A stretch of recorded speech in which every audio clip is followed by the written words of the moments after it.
The halls of the forge world resonated with a mechanical heartbeat, a symphony of grinding cogs and hissing servos that never slept. Beneath the vaulted ceilings of the manufactorum, the scent of ozone and burning resin clung to the air, heavy and persistent. Here, amidst the tireless devotion of the Adeptus Mechanicus, the sacred rhythms of labor were precise, sacred, immutable, or so it seemed.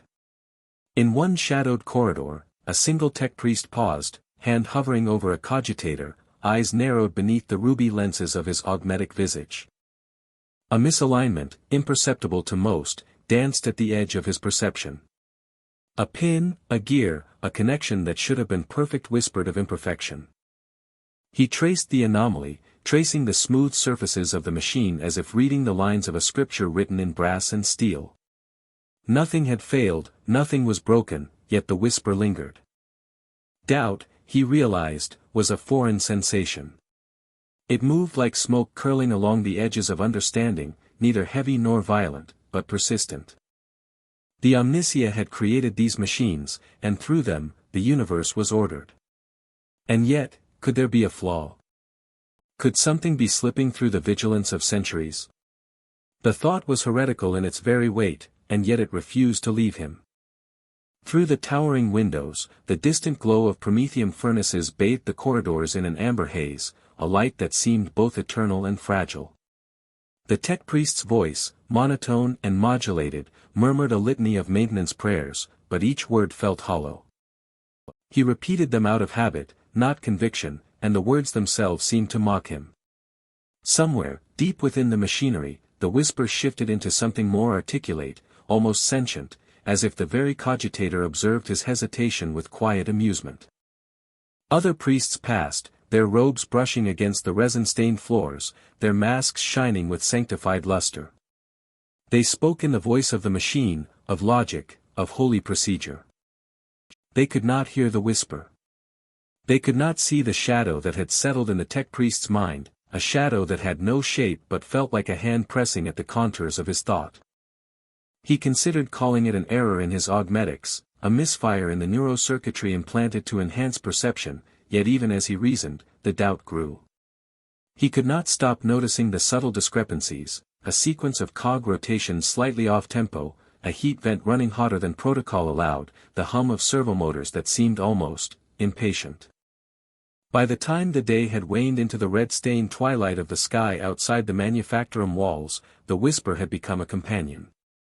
It was not malevolent, at least not in any form the tech priest could name. It was simply there, curling around thoughts, suggesting possibilities he had never considered, questions he was forbidden to ask. Was the Omnicia truly infallible? Could the universe itself harbor imperfections the Mechanicus was blind to? The more he pondered, the more alive the whisper seemed, a subtle pulse echoing in synchrony with the grinding of the forge's colossal engines. Fear did not follow, only fascination.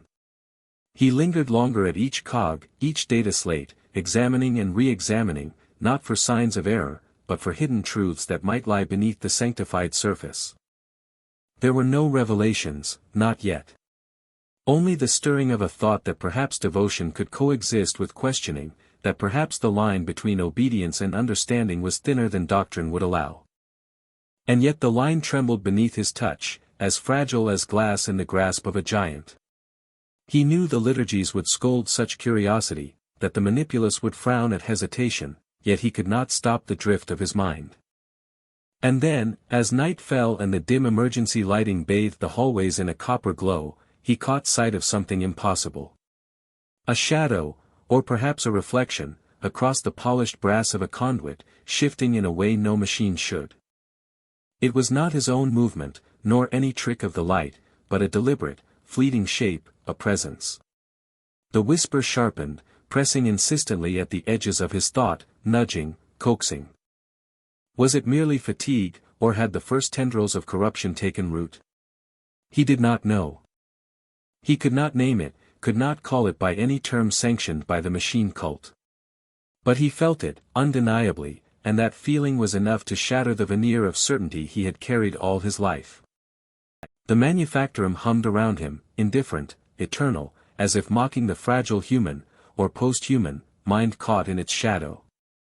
Outside, the furnaces flared like distant suns, lighting the endless spires of Terra with an unholy glow. Somewhere deep within that glow, doubt whispered, patient and persistent, waiting for the next step. The whisper did not relent. In the stillness between the grinding of machinery, it grew more articulate, threading itself through the tech priest's thoughts like oil through gears. It asked questions he had never dared speak aloud, suggestions so subtle they seemed to emerge from his own reasoning.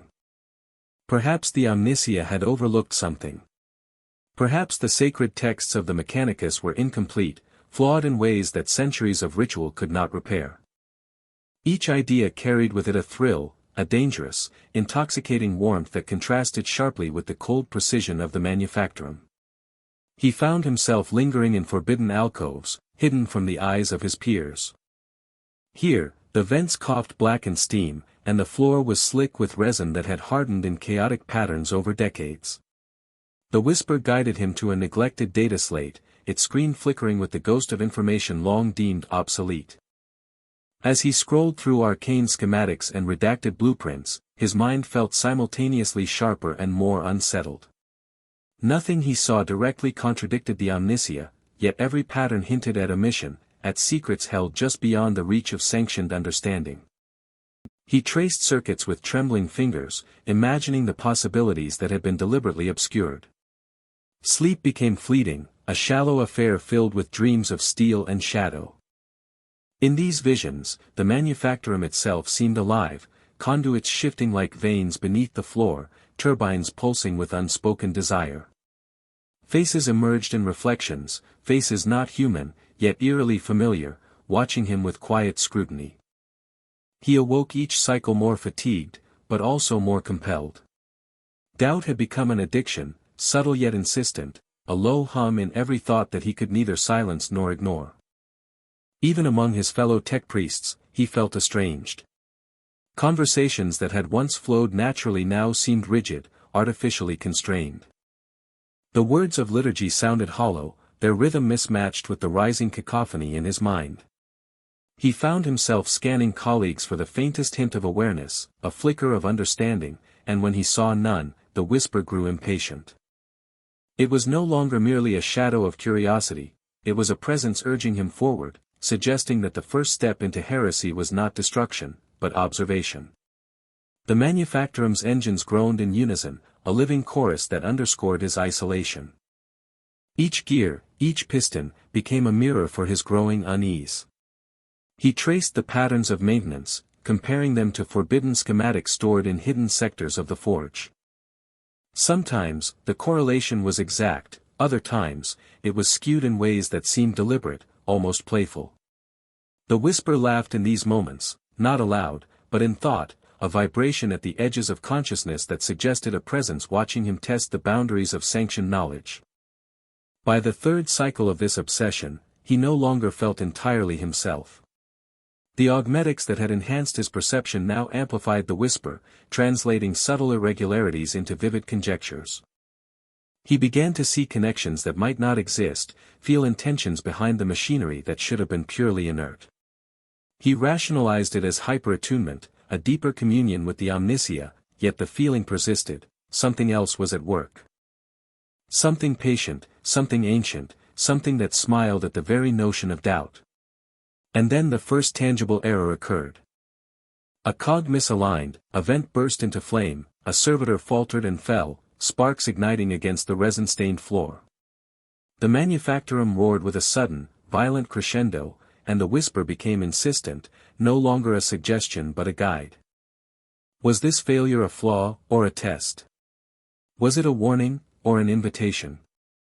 He could not answer, and the impossibility of certainty thrilled and terrified him in equal measure. He knelt, hands pressed against the scorched floor, listening to the hiss of escaping steam and the ghost of whispers echoing through his mind. He knew, with a clarity that frightened him, that he had crossed a threshold. The first step into doubt had been taken. The shadow that had coiled gently at the edges of thought now pressed firmly against the walls of his mind. He could retreat, abandon these forbidden curiosities, and attempt to restore himself to the unyielding order of the Mechanicus. Or he could step further, letting the whisper guide him into knowledge the Omnicia might never intend him to possess. Outside, the furnaces blazed like distant suns, their heat licking the spires of Terra. In the distant night sky, promethium clouds glimmered with a pale, unearthly light. Somewhere in that glow, doubt waited patiently. And the tech priest, alone in his corridor of humming machines and shadowed thoughts, understood that he had already begun his descent. Morning arrived in a muted wash of orange and copper, the glow of the Forge World's furnaces casting long, flickering shadows down the manufactorum corridors. The air was thick with the scent of burning oil and scorched metal, and each breath felt heavy, almost sacred in its weight. The tech priest moved among the machinery with a precision that was both ritual and compulsion, yet every motion carried an undercurrent of tension. He could no longer trust the stability of his thoughts, the purity of his reasoning. Doubt had become a constant companion, shaping every calculation, every observation, every liturgical intonation. He paused before a massive cogitator bank, the ancient machine humming with an almost organic resonance. The whisper was no longer subtle. It threaded itself through the endless computations, hinting at flaws, inconsistencies, possibilities unaccounted for in the sacred texts of the Mechanicus. He hesitated, augmetic fingers hovering over the interface, and the thought struck him, perhaps the Omnicia did not see everything, perhaps the machine god's design could be bent, subtly, imperceptibly. The idea should have terrified him. Instead, it stirred a dangerous exhilaration. Around him, servitors moved in silent obedience, their limbs a mix of flesh and machine, carrying out endless, monotonous tasks with unflinching efficiency. Yet even they seemed touched by the whisper's presence, their mechanical motions slightly out of sync, almost as if they, too, perceived the imperfection he had discovered. Each anomaly, however minor, reinforced the notion that the universe was not as absolute as the Mechanicus claimed. He traced his hands along the conduits, listening to the vibrations, reading the minuscule heat variations as if they were runes of prophecy. Every reading, every discrepancy, became a story, a hidden message that only he could decipher. He began to test the limits of protocol, executing minor calibrations beyond sanctioned tolerances, observing the results with a mix of awe and fear. Each success whispered of potential, each failure a dark lesson. His liturgies, once recited with certainty, now felt perfunctory, their cadence broken by intrusive thoughts. Was devotion measured solely in obedience, or could questioning be a form of faith in itself? The whisper did not answer in words, but in sensations, a tightening in his chest, a pulse in the palm of his hand, a shiver along the augmetic implants that felt like a warning, or perhaps a call. Other tech priests passed, unaware, their voices a chorus of repetition and conformity. He could sense their unbroken faith, their unquestioning adherence to ritual, and he felt both envy and pity. They were untroubled, untested, untainted by the small, gnawing doubt that now defined him. And yet, in his isolation, he began to see beauty in the imperfection, a strange artistry in the divergence from absolute order. The whisper caressed this realization, pressing him to explore further, to trace the hidden harmonies in the machinery, to uncover the subtle variations the Mechanicus had deemed irrelevant. By the second day, he noticed a new phenomenon, fleeting glimpses of shapes in polished brass surfaces that should have been reflective only of light. Figures, indistinct yet undeniably present, moved at the edge of perception, vanishing whenever he blinked or turned his head.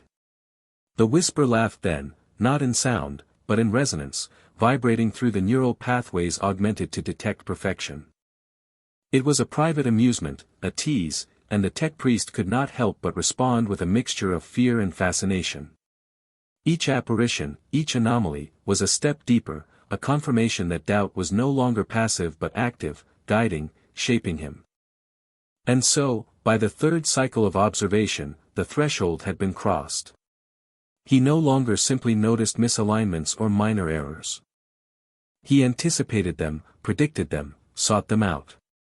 The whisper was no longer a question but a presence, intimate and insistent, pressing against the barriers of reason.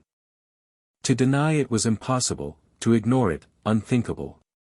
Somewhere in the humming heart of the manufactorum, in the shadows cast by the flickering amber light, he felt the first stirrings of a choice. To retreat into sanctioned obedience, to cloak the mind in ritual certainty once more, or to follow the whisper into realms forbidden, where knowledge came at the price of innocence, and doubt became the first step into damnation. And as the furnaces flared and the great gears ground in endless rhythm, he understood that he had already begun that descent. Doubt was no longer an intrusion.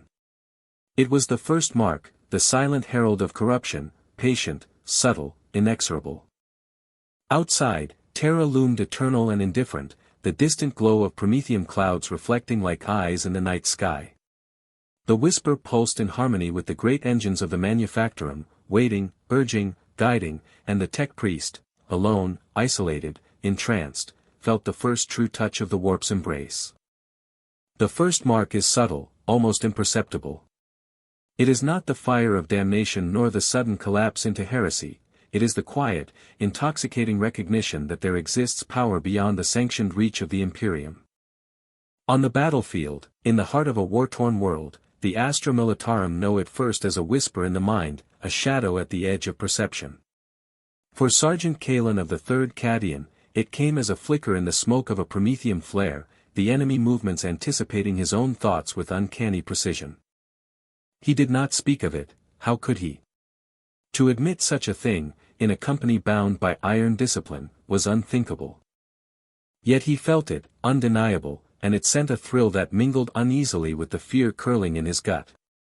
The whisper is patient. It does not demand, it seduces. In quiet moments between bombardments, Kalen would feel the presence pressing at his thoughts, suggesting tactics he would never have conceived. A trench to be flanked, a convoy to be struck, an enemy lieutenant's hesitation that could be exploited. The results were always undeniable, the Imperial forces acted, the enemy fell, the victory was secured. And yet, with each success, a seed of doubt took root. Was this skill, or was it guidance from something other than the Emperor? Was he still servant of the Imperium, or had the warp begun to taste him? Nightmares followed him back to the bivouac, dreams of distant stars and twisted constellations. Shadows moved just beyond the campfires, impossible forms that vanished when approached. Yet even in sleep, the whisper persisted, guiding, nudging, insinuating itself into the patterns of thought and action. Kalen began to notice subtle signs in his men, hesitation, minor errors, inexplicable courage, or misplaced fear. It was as if the first mark was not merely personal, but contagious, a subtle corruption that traced its way through the bonds of loyalty and camaraderie. He wondered, with a creeping apprehension, how many others had already felt it without knowing. The first mark manifests differently for each soul. For some, it is knowledge, forbidden tactics, glimpses of arcane arts, insight into the weak points of enemies that logic alone cannot provide. For others, it is sensation, a heightened awareness of the battlefield, a synesthetic perception that borders on clairvoyance. Kalen felt both. He sensed the vibrations in the earth, the faint scent of promethium mingled with ozone, the micro-tremors of enemy boots hidden beyond line of sight. Every step, every breath, every choice was guided by a force that was neither him nor entirely alien, yet undeniably present. Fear was always close, and discipline was the only barrier between him and utter surrender. The whisper did not demand faith, but it suggested it, and suggestion is a stronger force than command. Kalen found himself questioning the litanies recited at dawn, the prayers muttered beneath the masks of respirators, the rituals of obedience drilled into every mind since training. The words had not changed, but their weight had shifted. The first mark, subtle as it was, reframed reality. It allowed for questions that could not be spoken aloud, for decisions that defied command, for the first tiny fracture in the unyielding armor of the soul. And yet, the battlefield rewarded him. Ambushes were avoided, enemies struck before they could react, comrades saved in moments that should have been impossible. Each success deepened the allure of the mark, a siren call that whispered of untapped potential, of knowledge that could elevate him above the mere rank and file, of power that was his if he dared to accept it. He felt the thrill, and the unease, coiling together in a single pulse that carried him through the endless haze of war, each day blurring into the next under the relentless heat of Promethean fires and the constant thunder of artillery. Even amidst victory, he understood the danger. The first mark is the threshold, the quiet invitation that tempts without promise, that leads without guiding hands. It is not yet corruption in the eyes of the Imperium, but it is the first step into the path from which few return unchanged. Somewhere in the void, in the endless machinery of the universe and the distant stars that burn coldly above, the whisper waits, patient, observing, and Kalen feels its gaze in every heartbeat, every decision, every fleeting thought. He cannot yet name it, cannot yet confront it, but he knows that he has already taken the first irrevocable step. The whisper grew bolder with each passing cycle, subtle yet insistent, threading itself into every calculation, every instinct. Kalen noticed it most sharply during the lull between engagements, when the battlefield fell silent but for the distant thunder of artillery and the soft hiss of venting promethium. His mind, once trained only to follow orders and memorize protocol, now danced along a knife edge between obedience and revelation. He could not name the source, could not call it divine or demonic, and yet it offered insight that surpassed reason, logic, and even experience. It was during one such lull that the first undeniable temptation presented itself. Kalen had discovered a hidden enemy cache, a concealed armory buried beneath the ruins of a shattered manufactorum. The coordinates should have been impossible to deduce, buried deep within unmapped terrain and guarded by patrols trained to detect even the smallest anomaly. Yet the whisper had guided him, step by careful step, through corridors of smoke and broken stone, until he stood at the threshold of forbidden weaponry. His pulse raced, not with fear, but with a heady anticipation, as though some unspoken force applauded his intuition. To obey the strictures of the Astra Militarum would have meant reporting the find, waiting for sanction, risking months of delay. To follow the whisper, meant immediate action, unparalleled advantage, and a dangerous thrill. He acted. Alone, quietly, he secured the cache, redistributing the arms to his squad with a precision that bordered on prescience. Every soldier under his command moved as if guided by unseen hands, every shot found its mark, every maneuver exact in its execution. The victory was swift, efficient, and unexplainable by any standard tactical doctrine. Yet in the quiet aftermath, when the adrenaline faded and the acrid smoke hung heavy in the air, a sliver of unease cut through the elation. This was the first tangible proof: the mark was real, the whisper was real, and the shadow of the warp had touched him. Kalen could not share it. Even his closest comrades remained oblivious, unaware of the invisible threads weaving their actions. And so the first mark became his secret, a hidden power and a silent burden. He began to notice subtle signs in his own body, twitches in muscles, a quickening of reflexes, an almost imperceptible pulse in the skin beneath his uniform. The whisper was not merely in his mind, it was in his veins, in the rhythm of his heartbeat, in the tremor of his hand as he handled his lost gun. Each sensation was a reminder that the path he had taken was no longer merely metaphorical. Something had changed, irrevocably. The temptation grew into obsession. Kalen found himself reading forbidden texts, poring over fragments of lore salvaged from ruins, long-hidden archives, and whispered accounts of warlords who had claimed insight from unseen powers. The first mark had unlocked curiosity, and curiosity demanded exploration. Every page, every diagram, every fragment of forgotten knowledge was a thread in a web that stretched far beyond Terra, into the endless void of the Imperium, and beyond, into the territories the Emperor himself did not see. The line between vigilance and transgression blurred, what was duty, and what was indulgence. He no longer cared to define it, only to follow the path laid before him. Even as the warp's presence pressed upon him, Kalen noticed changes in his squad.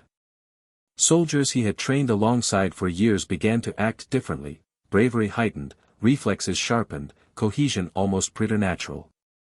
Was it mere chance, or had the first mark reached further than he realized? He could not be certain. Yet in those moments, when every movement seemed choreographed by an unseen hand, he felt both awe and terror. The power was real, tangible, and seductive, and he had become its conduit. By the third day, Kalen understood the inevitable truth: the first mark was not a single event, but a threshold, a point of no return. It was subtle, patient, and almost tender in its approach, yet once touched, it demanded attention, devotion, and risk. The battlefield, once a place of duty and procedure, had become a crucible of temptation, and the whisper, patient and insistent, would not release him. Somewhere, in the machinery of war and in the distant stars above, the shadow waited, watching, guiding, and the first mark pulsed in his veins, a secret flame that could not be extinguished. The days stretched into endless cycles of heat, gunfire, and whispered guidance. Kalen moved through the ruined cityscapes like a shadow, his senses heightened, attuned to movements both seen and unseen. Every corner of the battlefield seemed to hold significance, every misstep a lesson, every enemy hesitation a revelation. The first mark had woven itself into his being, a constant pulse beneath the disciplined surface of his training, reminding him that the Imperium's rules were not the only laws in existence. He began to see patterns where none had been before, reading the dance of war with an uncanny clarity. Platoons moved with a precision that seemed orchestrated, traps were avoided before they were sprung, and supply lines remained secure even amidst the chaos of bombardment. The Whisper's guidance was no longer subtle, it had become a silent partner, a force that directed his instincts and sharpened his perception. He recognized it for what it was, a power beyond ordinary comprehension, one that demanded respect, obedience, and secrecy. And yet, with every success, the unease deepened.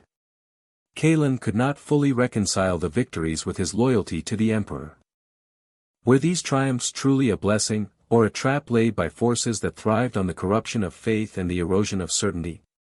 He pondered these questions in the quiet moments between engagements, staring at the red glow of Promethean fires reflecting off shattered walls, listening to the distant hum of artillery that never truly ceased. The Whisper offered no answers, only more questions, more suggestions, more opportunities to test the limits of the known and the sanctioned. The soldiers under his command began to notice the change in him, though none could name it. His orders were sharper, more precise, yet carried an ineffable weight that compelled obedience. Their movements mirrored his thoughts almost before he spoke them, and even the most battle-hardened veterans felt the subtle influence that had begun to permeate their squad. Kalen felt both pride and trepidation. The first mark did not merely touch him, it radiated outward, shaping those around him with quiet insistence. Each glance, each subtle gesture, each unspoken command carried the mark's influence, and he wondered how far it could extend before the Imperium itself would notice the subtle fractures in its order. Night brought a different kind of trial.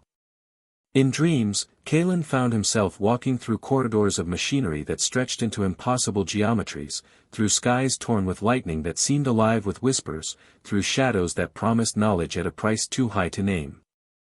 Each vision left him trembling, yet awake, he found traces of their lessons in the real world. Calculations and tactics that had once taken hours now came intuitively, as if some unseen force fed him insight directly. He feared the seduction, yet he could not resist. The first mark was no longer a mere curiosity, it was an integral part of him, a secret flame that fed on both ambition and doubt. Even in his private moments, Kalen's mind wandered to questions that would have been unthinkable before. What was the nature of the warp that whispered so insistently? Were these glimpses of insight truly his own, or had he become a conduit for forces beyond mortal comprehension? And if he had already begun to change, how far could he go before the line between devotion to the Emperor and devotion to something darker was erased entirely? These questions were dangerous, unspoken, and yet in their peril lay a strange, intoxicating clarity. By the final cycle before the next engagement, Kalen realized the truth: the first mark is not a sudden corruption, nor a single act of transgression. It is subtle, patient, and intimate, an invisible hand guiding the soul toward paths that the Imperium forbids. It does not promise damnation outright, but it tempts with the allure of power, knowledge, and understanding beyond sanctioned comprehension. To resist it is possible, but to ignore it is impossible. Kalen felt it in every nerve, every thought, every beat of his heart, and he knew that his journey had begun. The first mark was not merely a whisper, it was a herald, and it would not release him. The fevered hand is where the whisper becomes a pulse, and the pulse becomes a companion. It is no longer a subtle guide or a silent temptation, it is a presence that intertwines with thought, desire, and perception. Kalen felt it first as a heat beneath his skin, a tightening in the augmetic implants that ran along his spine, and a strange, dizzying clarity in the mind. The first mark had been an invitation, the fevered hand was the embrace. He moved through the charred ruins of the battlefield with confidence that bordered on presumption, each step measured, each breath in sync with some rhythm beyond comprehension. His squad, once reliant on routine and discipline, now seemed to operate with near prescience, responding to threats before they fully manifested. Bullets found their marks with eerie consistency, flares illuminated only what needed to be seen, and enemy movements became predictable in a way that defied logic. Kalen felt the whisper pull stronger with every success, urging him to take risks that had once been unthinkable. There was exhilaration in this, a dangerous thrill, yet it was paired with an underlying fear. Each advantage felt borrowed, a power granted by forces that demanded repayment in ways he could not yet understand. Sleep became a battleground. Dreams were vivid and fevered, filled with visions of shifting geometries, machinery alive with consciousness, and the faces of beings he could not name, watching him with quiet appraisal. He awoke more fatigued than rested, yet the insights gained in these visions were undeniable. Tactical maneuvers, enemy weaknesses, even the hidden weaknesses in his own men's psyche were revealed as though by some divine, or infernal, lens. The line between the warp and reality blurred, and he began to feel that the whisper was not merely inside his mind, but reaching through the very air, bending events toward outcomes he could not wholly control. It was in the midst of these revelations that Kalen first sensed other presences. Figures, glimpsed in the corner of vision, moved with purpose yet vanished whenever attention was fully given. Servitors hesitated as if uncertain, machines shivered with imperceptible tremors, and the battlefield itself seemed to respond to his awareness. The fevered hand was not a solitary influence, it radiated outward, touching the environment, bending perception, and sometimes guiding even those who remained unaware. Kalen could neither confirm nor deny these impressions, yet their consistency made disbelief impossible. The whisper's voice, once gentle, now commanded subtly. It suggested new tactics, not just for survival but for dominance, for mastery of life and death in the theater of war. Kalen experimented cautiously, testing its guidance with small actions first, a sudden maneuver that saved a squad from an ambush, a flanking attack that disoriented enemy forces, the precise deployment of grenades and artillery. Each success reinforced the pull, each risk taken strengthened the bond, and he realized that hesitation was no longer an option. The fevered hand demanded commitment, a surrender of doubt in exchange for power. Kalen began to record his thoughts in private logs, scribbling notes in the margins of sanctioned reports, marking schematics with symbols of his own invention. He hid these from command, knowing that scrutiny would condemn him. The fever that gripped him was not merely physical, it was intellectual, emotional, spiritual. Each calculation, each hypothesis, each strategy carried the imprint of the whisper. The mark had evolved from subtle influence to intimate guidance, shaping not only actions but the perception of reality itself. Even amidst victories, he felt the cost. The bond was intoxicating, but it gnawed at him, a low hum of unease beneath the thrill of success. Faces of the fallen lingered longer in his thoughts, voices of comrades echoed with faint reproach, and the lines between intuition, manipulation, and corruption blurred. He wondered, in fleeting moments of lucidity, whether the power came from the whisper itself or from the warp, and whether the cost of such knowledge would be measured in the flesh, in the mind, or in something far more eternal. And so Kalen pressed on, guided by a presence that was no longer merely external, yet not fully internal. He understood that the fevered hand was a crucible, a force that would strip away certainty and force choices in realms forbidden by the Imperium.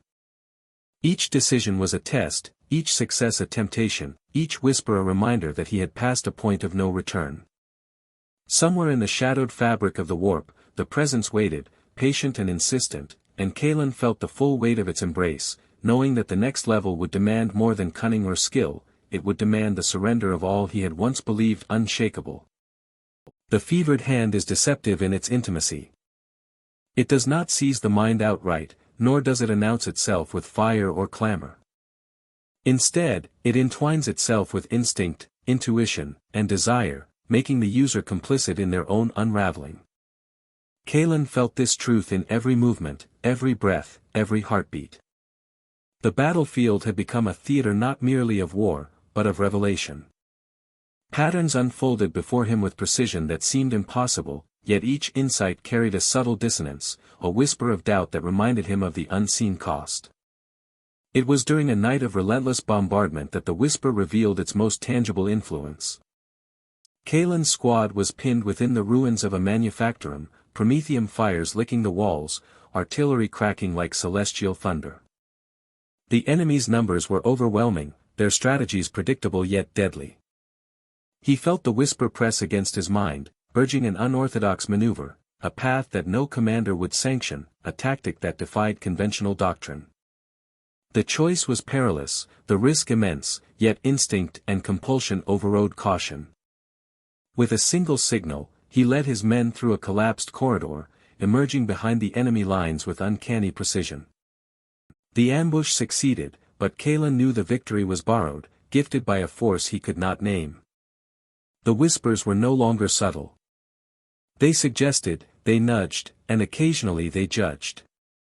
Kalen began to notice a resonance in his mind, a rhythm that pulsed in sync with the actions he executed. Every movement, every shot, every decision carried a faint echo of guidance, a silent suggestion that demanded trust. To resist was exhausting, and slowly, impossibly, he surrendered. Not entirely, but enough to allow the fevered hand to shape his perception, to sharpen his instincts, to bend probability in his favor. The danger was intoxicating, a heady mixture of power, fear, and awe. In quiet moments, Kalen reflected on the transformation. The whisper had become a companion, an inseparable presence, shaping the boundary between life and death, action and consequence. It did not speak in words, but in the cadence of intuition, in flashes of insight, in the weight of prescience that made soldiers follow his orders as if they had already known them. He understood that the fevered hand was not a gift but a crucible, testing his resolve, patience, and loyalty. Each success, each victory, each survival carried with it a subtle, inexorable shift in his soul. Even his dreams were no longer safe. He saw visions of impossible geometries, of machinery alive with consciousness, of alien faces that watched with curiosity and quiet malice. The fevered hand revealed truths that defied logic, truths that suggested power was not inherent in the individual but granted, borrowed, and endlessly conditional. Yet, despite the fear, he could not turn away. Each insight, each advantage, each revelation was addictive, drawing him deeper into a current he could neither escape nor fully comprehend. His squad began to perceive the change as well, though they could not articulate it. Their cohesion improved, their reflexes sharpened, and their movements became fluid, almost preternatural. Kalen realized, with a mixture of pride and apprehension, that the first mark was no longer his alone. The fevered hand radiated outward, shaping those around him, influencing the flow of battle, bending outcomes without visible effort. The power was intoxicating, and yet it carried a weight, the whisper demanded attention, obedience, and vigilance. Each choice he made was a test, each action a negotiation with a presence that measured patience and audacity in equal measure. By the final night before the next major engagement, Kalen understood the irrevocable truth. The fevered hand had become a part of him, inseparable, intimate, a force that sharpened the mind while eroding certainty. It offered insight, strategy, and perception beyond human capacity, yet it demanded surrender of caution, the subtle erosion of unquestioning faith, and the acceptance of a shadowed companion that would follow him beyond the battlefield. Somewhere in the whispering void of the warp, a presence waited, patient, observing, and Kalen felt the weight of its gaze, knowing that his journey was only beginning, and that the next stage of corruption would test not only skill and intuition, but the very fabric of his devotion. The fevered hand is not merely guidance, it is a crucible of perception and desire, reshaping the self while granting power beyond ordinary comprehension. Kalen felt its influence in every pulse of muscle and synapse.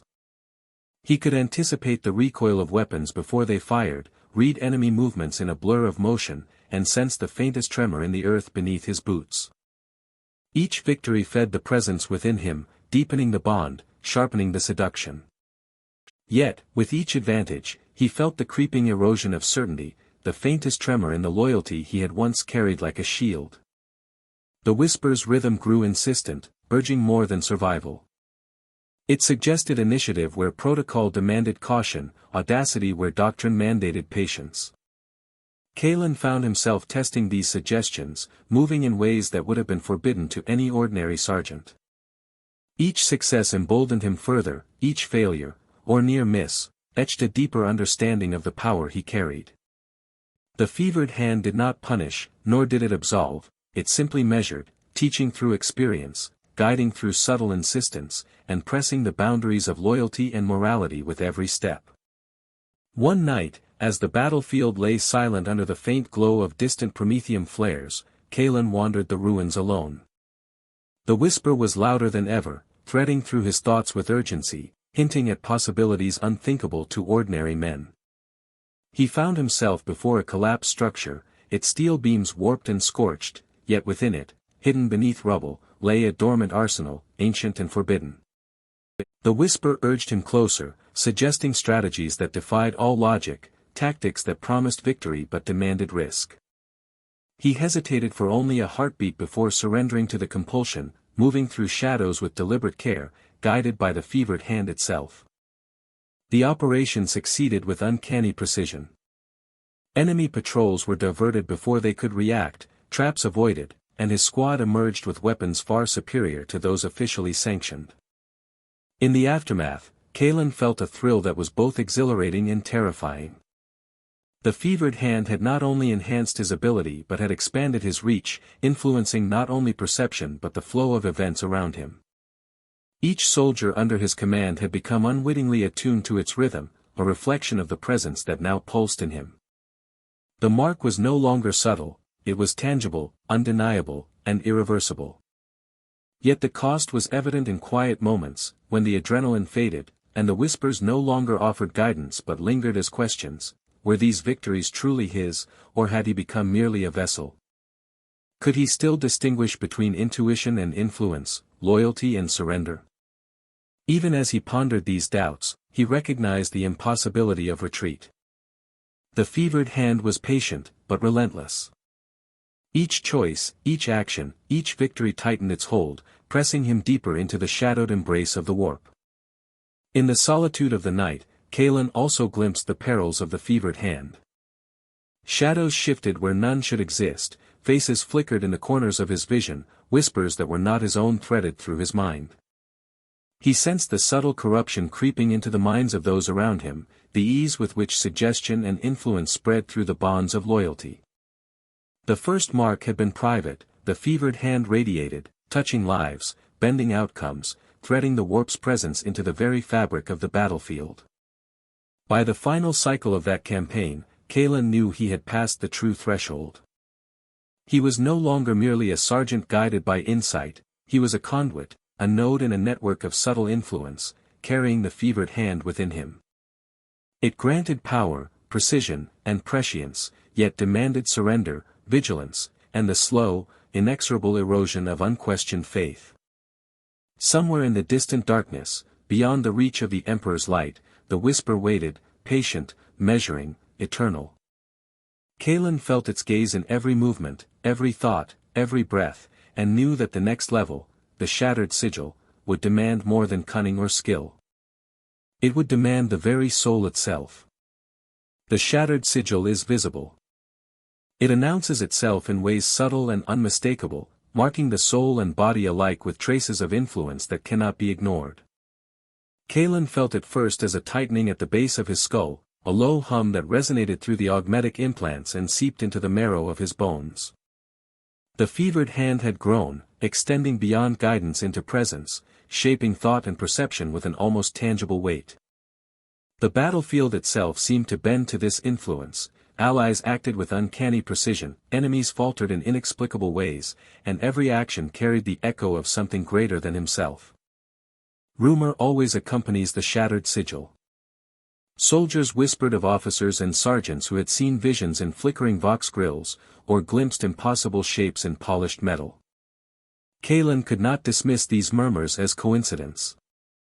He had begun to perceive these anomalies himself, fleeting figures in the reflection of a helmet visor, distorted shapes that vanished when attention focused, patterns in enemy formations that suggested conscious manipulation rather than mere chance. The mark was no longer private, it was a ripple that extended outward, touching the minds and actions of others in subtle, undeniable ways. His squad had grown attuned, yet unaware. They moved with a precision that bordered on unnatural, as though guided by instincts beyond comprehension. Kalen began to notice it in other units as well, battalions reacting to threats before detection, soldiers surviving engagements that should have been fatal. The shattered sigil radiated outward, bending events and people to its influence, weaving threads of the warp into reality itself. And Kalen, standing at its center, understood the peril. Visibility invites scrutiny. The Mechanicus and Imperial officers might notice deviations, might suspect heresy, might act to contain or destroy what they could not understand. Even amidst victories, Kalen felt the personal cost. Dreams became fevered and vivid, filled with machinery that breathed, voices that whispered in alien tongues, and shadows that promised insight at prices too terrible to name. Sleep offered no respite. Each night, the whisper pulsed stronger, not merely suggesting action but pressing presence into his very perception. It was no longer simply guiding, it was entwining, threading its influence into every thought, every instinct, every perception of reality. The first mark had been a subtle invitation. The fevered hand had been an embrace. The shattered sigil was a claim. He began to see signs in himself that he could not fully interpret. Minor deformities in the augmetic implants, sudden shifts in reflexes, an unexplainable clarity in strategy coupled with bouts of nausea or disorientation. It was as if the warp's tendrils reached not only into his mind but into the very interface between flesh and machine. And yet, the power it granted was undeniable. Tactics that once took days to analyze now unfolded instinctively. His squad acted as extensions of his will, responding before commands were given, moving as if synchronizing with a rhythm only he could perceive. Rumors among the Mechanicus of the shattered sigil spoke of entire squads, even companies, whose members acted under guidance unseen and unfathomable. Some whispered that the dark gods themselves took interest, that glimpses of forbidden knowledge and impossible visions accompanied the mark, though such claims were always framed as prayers or half-believed tales. Kalen could neither confirm nor deny the source, but he felt the resonance of those rumors in every calculated step, in every subtle manipulation of the battlefield, and in every shadow he glimpsed in reflective metal. By the third day after the first full manifestation, Kalen understood that the shattered sigil was not merely a mark, it was a responsibility. Every action rippled outward, every thought carried weight, every perception was colored by the presence within him. The whisper, once subtle, had become undeniable, and its influence radiated beyond his own consciousness. Somewhere in the machinery of war, in the flicker of Promethean flames and the hum of servitors, the mark pressed onward, reminding him that what he had begun could not be undone, and that the next step, the abyssal crown, would demand more than strategy or courage. It would demand the surrender of everything he thought immutable. The shattered sigil does not announce itself with noise or spectacle. Its presence is woven into the very fabric of perception, a subtle distortion that bends reality around the bearer. Kalen became acutely aware of this influence in moments both intimate and violent. As he walked through ruined corridors, the air shimmered faintly, dust motes drifting in patterns that seemed orchestrated, as if even the light itself conspired with the whisper. The battlefield responded to his will in ways that were impossible to quantify. Every detonation, every volley of lost gun fire, every pulse of Promethean flame carried the faint signature of something beyond mortal control. The whisper had grown insistent, no longer content with guiding thought or shaping instinct. It probed, suggested, and occasionally reprimanded. Kalen sensed subtle judgments in the flicker of Vox screens, in the hum of servitors, in the alignment of machinery. There were moments when he felt an alien intelligence observing his decisions, calculating, measuring, waiting for a misstep. It was patient, eternal, and almost imperceptibly amused.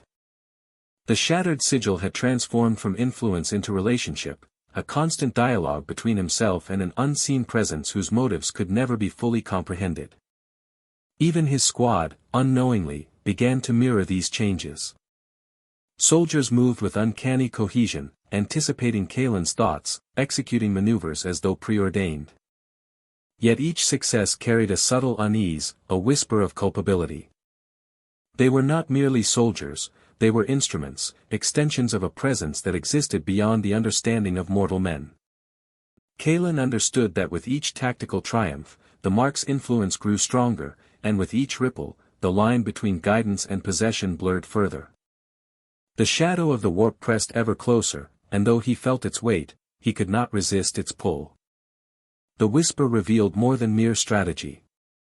Occasionally, in the quiet moments of battle, it suggested glimpses of forbidden knowledge, weaknesses in fortifications that had been thought impervious, patterns in enemy formations that defied logic, even the faint pulse of a mind touched by the warp.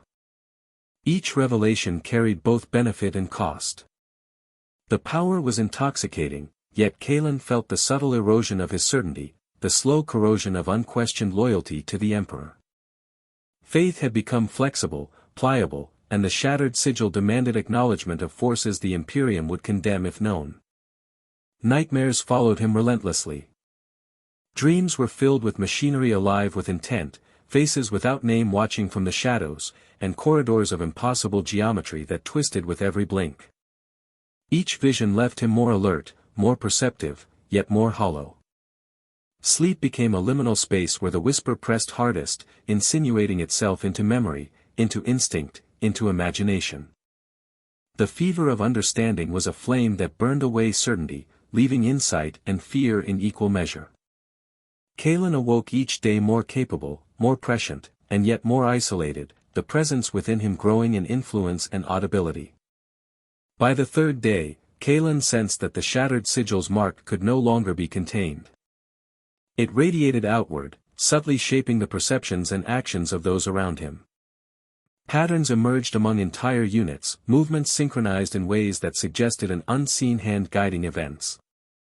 The battlefield itself seemed to bend to the sigil's influence, as though the very environment had become a participant, not merely a backdrop. He realized that the whisper was patient, but inevitable, and that its reach extended far beyond his conscious control. In the quiet moments of reflection, Kalen understood the truth: the shattered sigil was a test and a warning. It promised power, clarity, and prescience, yet exacted a price that could not be measured in gold or lives alone. The next step, the abyssal crown, would demand more than cunning or strength.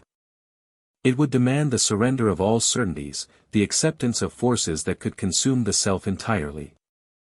And as the fires of Prometheum flared against the distant spires of Terra, Kalen felt the weight of inevitability pressing upon him, the pulse of the sigil in every nerve, every thought, every breath, and the whisper waiting patiently, ever watchful, for the next stage of descent. The abyssal crown is not a mark, nor a whisper, nor a presence, it is the full embrace. It is the point where guidance becomes ownership, where insight becomes vision, and where the warp itself presses against the soul with a weight impossible to resist. Kalen felt it first as a tremor in his bones, a subtle vibration that seemed to emanate from the very ground beneath Terra, traveling through the manufactorum, through his augmetics, into the marrow of his mind. The whisper had become undeniable, omnipresent, shaping perception, thought, and action with a precision that blurred the line between mortal intuition and something far older, far stranger. In battle, the influence was absolute. Kalen's movements were preternatural, every choice, every action, every command executed with an efficiency that defied calculation. Enemy formations crumbled not merely because of skill but because the battlefield itself responded, as though the very air and stone, the smoke and flame, bent to his intent. His squad moved in flawless harmony, unaware that they were conduits for forces they could neither see nor understand. The abyssal crown did not merely enhance ability, it rewrote the rules of cause and effect, threading Kaelin's presence into the fabric of reality itself. Yet the power carried a weight.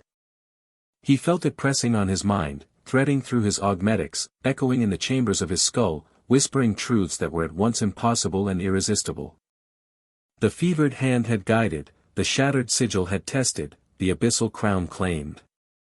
Knowledge surged in his thoughts, enemy strategies before they were conceived, weaknesses in fortifications not yet built, glimpses of entire campaigns unfolding as though on a cogitator designed by the warp itself. And yet, with every revelation, doubt and fear festered, for he knew the price of this vision was the slow erosion of certainty, faith, and perhaps, eventually, identity. The whisper no longer merely suggested, it commanded with subtlety, nudging Kaelin toward decisions that the Imperium would have condemned, toward paths that the Mechanicus might have burned him for treading. Yet the results were undeniable. Each operation succeeded with precision bordering on prophecy, each mission completed flawlessly, each enemy stratagem undone before it could even manifest. The battlefield became a tapestry of cause and effect, and Kaelin, unwitting or not, was both artist and instrument. Dreams became impossible landscapes, corridors and skies interwoven with geometries that defied human comprehension. Figures moved among impossible machinery, watching with intent, judging, observing, teaching. The abyssal crown was not merely power, it was communion. It revealed truths that the Mechanicus would call heretical, that the Astra Militarum would deem blasphemous. And yet, the insights were undeniable. Each vision sharpened the mind, honed instinct, and elevated comprehension beyond the mortal threshold. Kaelin began to see the extent of his influence. Entire battalions responded before orders were given, subtle manipulations of terrain and environment worked in concert with his strategy, and even the smallest miscalculation by the enemy seemed to echo the unseen hand guiding him. The abyssal crown did not simply enhance skill, it wove him into the warp's rhythms, threading perception, intuition, and influence into a tapestry of unbroken consequence. The mark radiated outward, touching allies, enemies, and perhaps even those too distant to perceive directly, bending events, shaping outcomes, and challenging the very notion of free will. Yet even as the power grew, so too did the isolation. The whisper, now a constant companion, never slept. Every thought carried its shadow, every breath bore its pulse. Kaelin understood that he had passed a point of no return. The first mark had been curiosity, the fevered hand had been embrace, the shattered sigil had tested, the abyssal crown claimed. He was no longer merely a man, a sergeant, or even a soldier.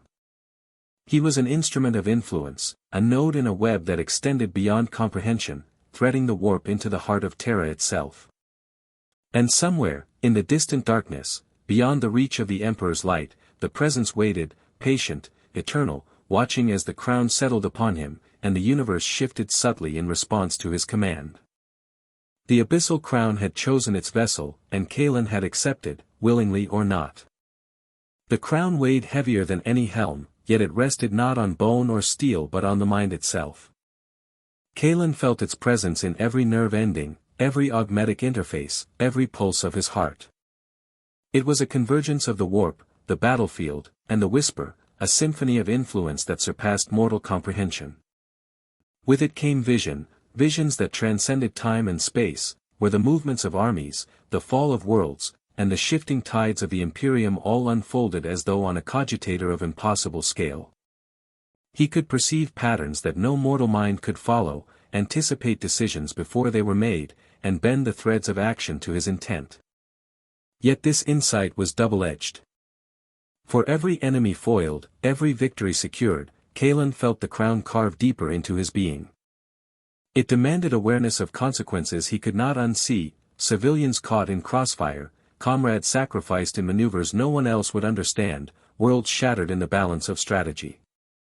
The abyssal crown offered power and understanding, but its knowledge was a burden of guilt, isolation, and doubt. The whisper, once subtle, now absolute, was patient but exacting. It did not forgive hesitation, and it did not permit ignorance. Every thought, every instinct, every calculation was observed, measured, and subtly corrected. He had become a singular point of influence, and with that came both dominion and vulnerability. His squad, even entire battalions, responded as though extensions of his consciousness, moving in perfect synchronization, yet entirely unaware of the forces shaping their actions. The warp had become an unseen conductor, orchestrating lives, victories, and deaths with surgical precision. Kalen could not fully disentangle himself from it. Every decision, even those made in apparent isolation, carried the crown's weight, and every success was a silent testament to forces beyond his own will. Sleep, when it came, offered neither rest nor relief. The dreams were not illusions, they were lectures, warnings, glimpses of machinery alive with consciousness, of stars bending under invisible laws, of futures collapsing and expanding in endless recursive loops. Faces without names observed him, whispering in tongues half-remembered, imparting knowledge that could shatter the mind if grasped too quickly. He awoke each cycle with fragments of understanding, a heightened perception of reality, and a creeping realization that the abyssal crown did not simply guide, it claimed participation, demanding that he move in lockstep with forces whose motives were unknowable. Even in the daylight of Terra's forges, Kalen could sense the subtle distortions around him. Servitors faltered slightly, machinery pulsed with unexpected resonance, and soldiers acted with an almost imperceptible synchrony. He recognized these as signatures of the crown's reach, proof that its influence extended beyond his perception, shaping the flow of the universe around him. Yet this radiance was a double-edged sword. To be so potent was also to be seen, or at least sensed, by powers that were patient, eternal, and potentially indifferent. The Imperium itself was vast, but the warp was vaster still, and Kalen knew he had become a node in a network far beyond Terra's surface. And still, the crown offered temptation, knowledge of what the Mechanicus would call forbidden, strategy no human commander could conceive, and the chance to influence events on a scale that rivaled planetary governors. Kalen understood the seduction, yet he also understood its peril. To wield the abyssal crown was to flirt with forces that could consume identity, morality, and faith in equal measure. Every advantage carried with it the risk of permanent transformation, every insight a shadow upon the soul. By the final hours before the next engagement, Kalen accepted the immutable truth. The first mark had been curiosity, the fevered hand, embrace, the shattered sigil, test. The abyssal crown was claim, dominion, and burden. He was no longer merely a soldier. He was a vessel, a node, a convergence point for forces he could neither name nor resist. Somewhere beyond the gaze of Terra, in the silent, eternal void of the warp, the whisper watched, patient and inexorable, and the crown settled fully upon him. The universe itself seemed to respond, bending subtly, obeying instinct, acknowledging the bearer of its silent, terrible authority. The path forward was uncertain. Kalen understood that the abyssal crown demanded more than cunning, more than skill. It demanded sacrifice, vigilance, and surrender. Yet in that surrender lay clarity and power, terrifying in scope, intoxicating in depth. The final stage of the mark had been claimed, and there was no turning back. The whisper hummed in harmony with the pulse of the universe, and Kalen, now crowned by the abyss, felt the full weight of destiny pressing upon him, inexorable, eternal, and absolute. The tale of the 7 levels of chaos corruption had reached its apex, and Terra, silent beneath the Promethean haze, held its breath.